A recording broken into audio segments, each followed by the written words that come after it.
So, step 6 is about validating your feelings. Now, what does validate mean? It just basically means to say that you approve of them. Now, now I know that some of you are going to go, well, how can I approve of my anger? How can I approve of my rage or whatever it is? So, the thing about feelings is, though, that there are feelings and then there are feelings. Now, what do I mean by that? So, we have got what we call primary feelings and we have secondary feelings.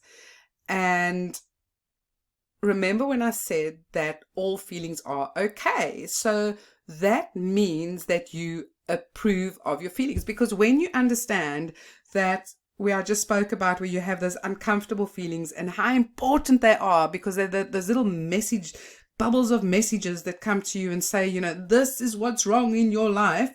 You can approve of that because you can look at them as helpers. There's these little message centers of help, of being able to bring up that which you maybe weren't aware of. Okay, so yeah, so you can approve of all your feelings, but you don't always approve of behavior, because remember in the beginning I said that all feelings are acceptable, but the behavior based on your feelings and emotions, the emotion, the energy, and what you did based on that is not always acceptable, and we don't always approve of that.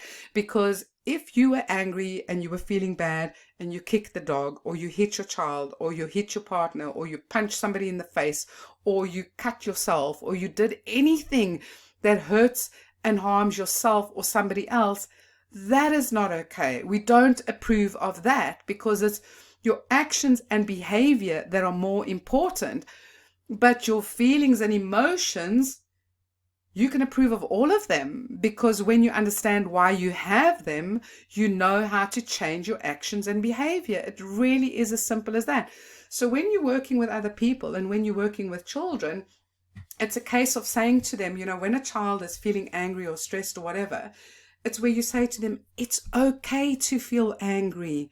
It's normal to feel that way. It's completely, I approve of it. I mean, you're not actually going to use the word, but what I'm saying is when you're telling somebody and when you're telling yourself that it's okay to feel that way, you are validating it, because you're saying it's normal. That's what us human beings do. We have feelings, we have emotions, and it's okay.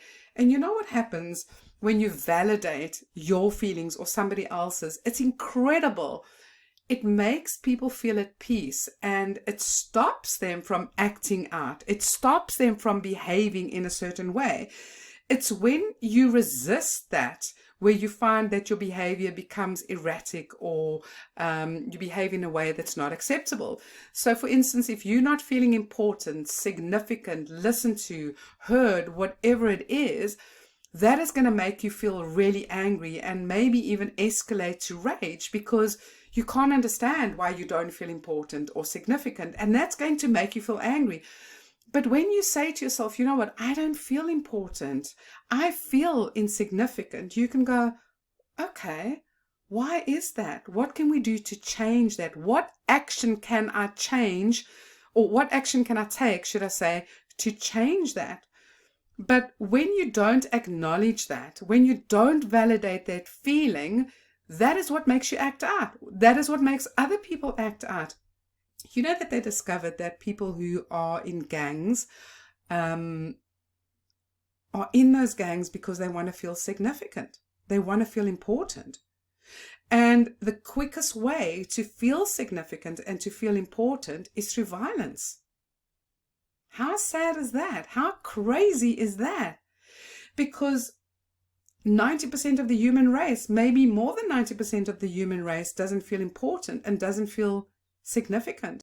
So when those needs are not being met, that is when we have these feelings that causes us to act out in a way that we don't feel good about, where we don't feel proud about that.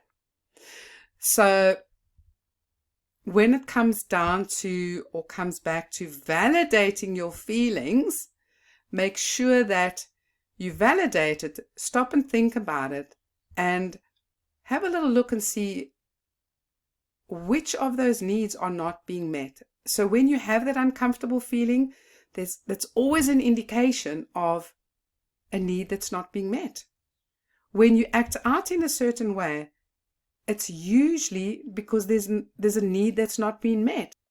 It even comes down to when we feel really anxious, when we feel depressed, when we feel sad, when we feel unloved, when we're not being recognized. There's so much that usually comes down to these 6 significant needs that we all have in our life. And if you have to, go back to the step where you identify your needs, have another listen to that, figure out that, whenever you get stuck with this and you're not able to validate your feelings or you really struggle with that, then just refer back to the needs and make sure that you understand more about that.